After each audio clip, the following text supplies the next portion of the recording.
Баршаңызға қайырлы күн, достар.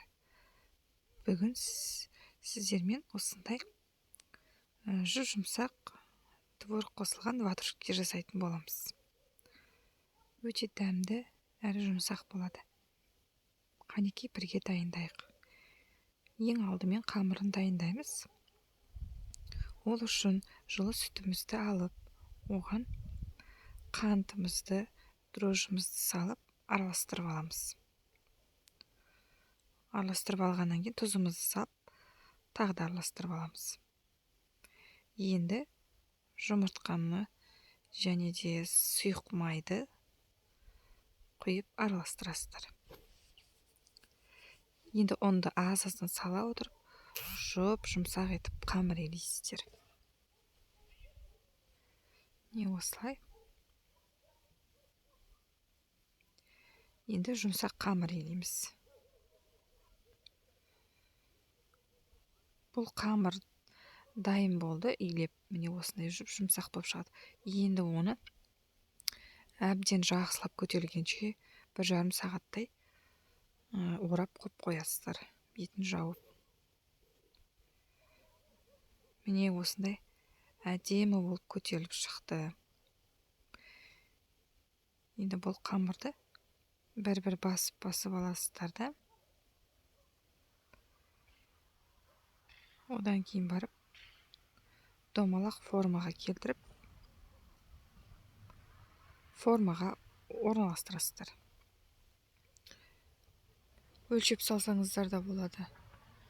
Мен өлшемей, көз мөлшерімен жасап жатырмын. Міне осылай домалақтап аласыздар да.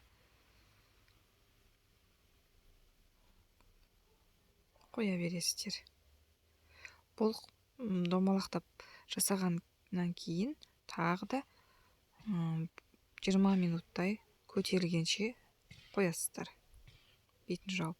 Енді ішіндегі начинкасын дайындаймыз. Оған ірімшігімізді, жұмыртқамызды, қаймағымызды барлығын бір-ақ сала отырып араластырасыздар шанышқымен. Сала алдық, енді крахмалды саламыз. Енді шанышқымен араластырасыздар.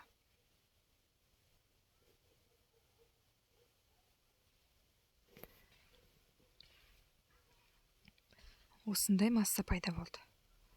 Жаңағы 20-25 минутқа әбден көтерілгенше қоясыздар. Енді оның ортасын стақанның астымен өстіп жасап аласыздар. Не осылай. Енді оған бағанағы начинкамызды дайындап қойған саламыз. Көз мөлшерімен саласыздар әдемілеп.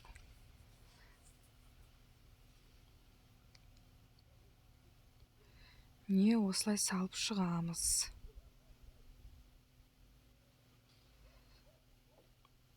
Барлығын салып шықтық. Енді жан-жағын жұмыртқа жағып шығамыз осылай.